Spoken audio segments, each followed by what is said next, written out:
साल 2023 देश के लिए काफी ऐतिहासिक साल रहा है।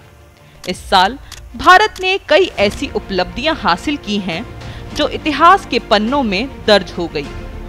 सफल चंद्रयान मिशन, G20 की अध्यक्षता और आदित्य L1 मिशन ने भारत को विश्व स्तर पर एक नई पहचान दिलाई है। तो आइए साल की ऐसी ही महत्वपूर्ण घटनाओं के बारे में जानते हैं। जनवरी साल की शुरुआत की बात करें तो वह बेहद खराब रही थी, क्योंकि भारत की कई प्रतिष्ठित महिला पहलवानों ने भारतीय कुश्ती महासंघ प्रमुख बृजभूषण शरण सिंह के खिलाफ काफी कड़ा विरोध प्रदर्शन किया था। बृजभूषण शरण सिंह पर यौन शोषण का आरोप लगाया गया था।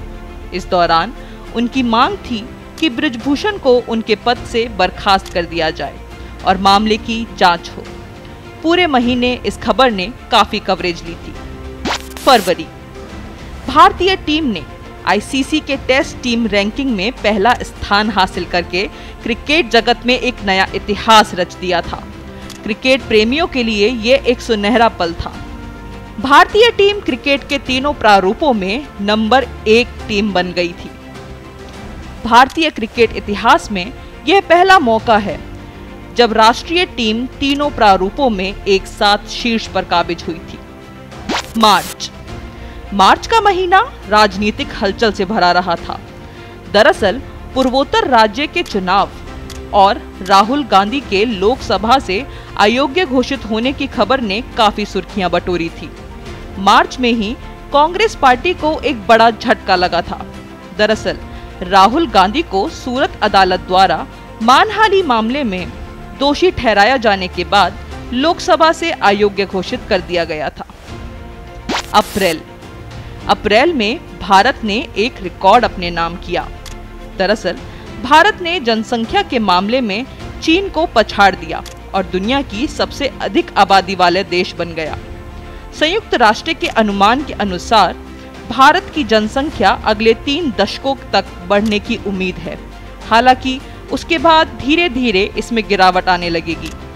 अप्रैल के मध्य में ही गैंगस्टर से नेता बने अतीक अहमद और उसके भाई अशरफ की सरेआम गोली मारकर हत्या कर दी गई थी, जिस खबर ने काफी सुर्खियां बटोरी। दरअसल मीडिया के सामने लाइव ही दोनों की गोली मारकर हत्या कर दी गई थी।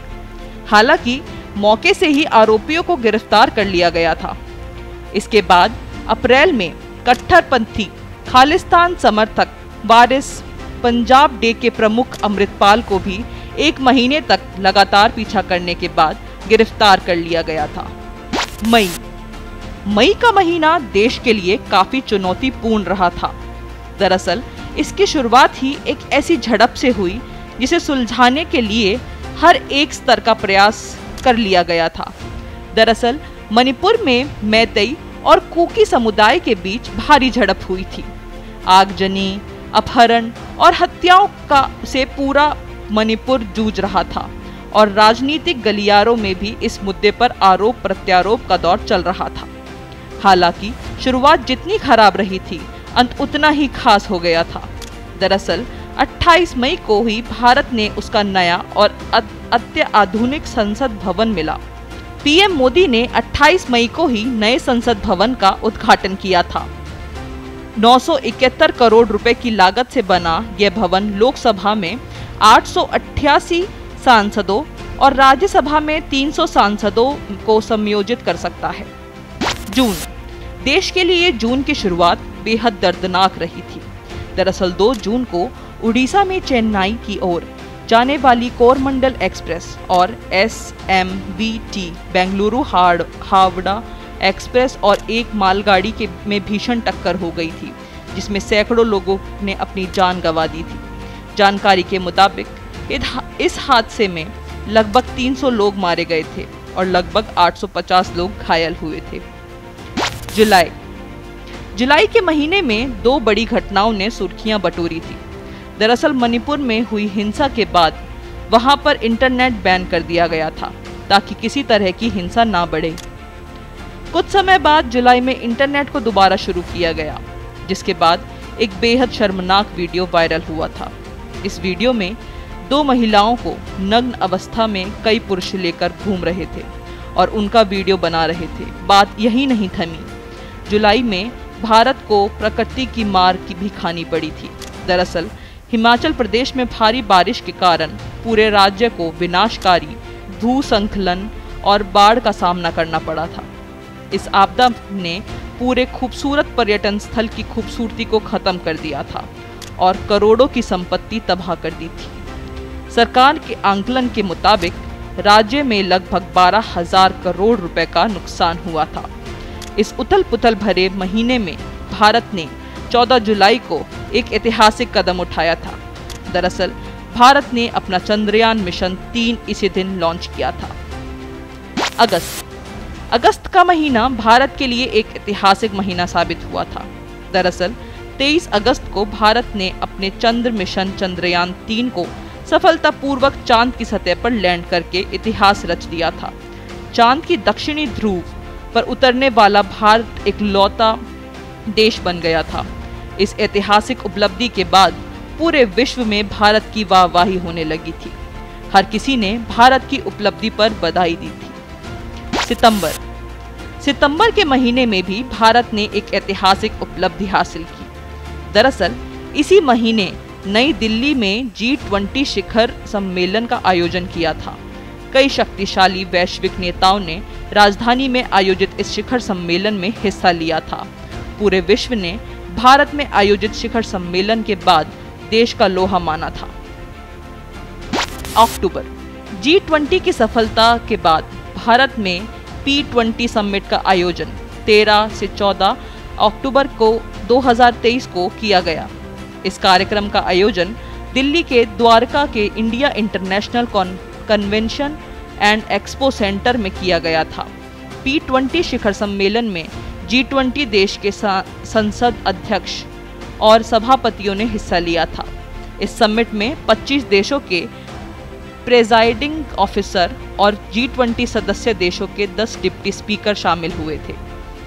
चीन में आयोजित एशियन गेम्स में भारत ने 100 मेडल के आंकड़ा छूकर एक और इतिहास रच दिया।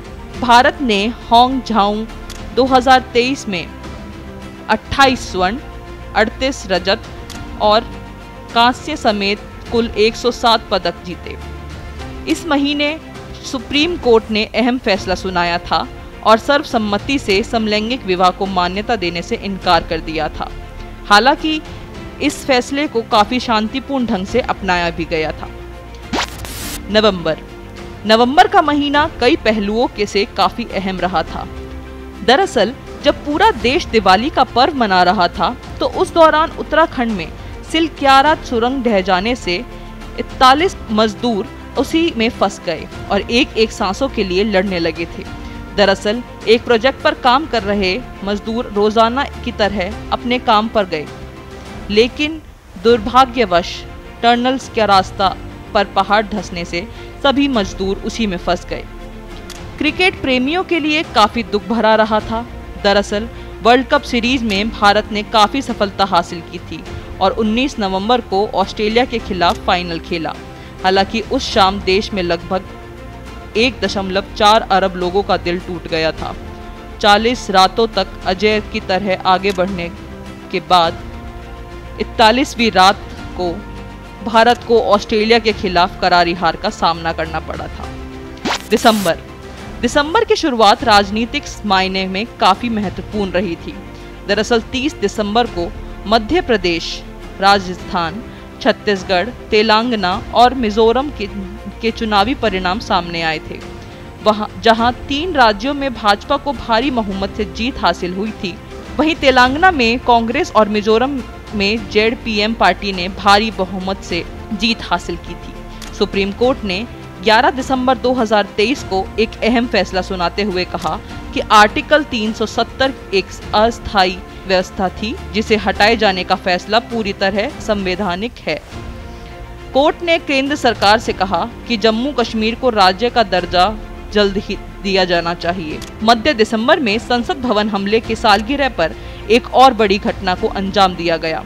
दरअसल लोकसभा में के शीतकालीन सत्र के दौरान कुछ लोग अंदर कूद गए और कैन में के पीले रंग का धुआं छोड़ दिया। हालांकि थोड़ी ही देर बाद सांसदों द्वारा उन पर काबू पा लिया गया, जिसके बाद आरोपी सत्ता विरोधी नारे लगाने लगे थे। फिलहाल इस मामले पर दिल्ली पुलिस और स्पेशल सेल बारीकी से जांच में जुटी हुई है।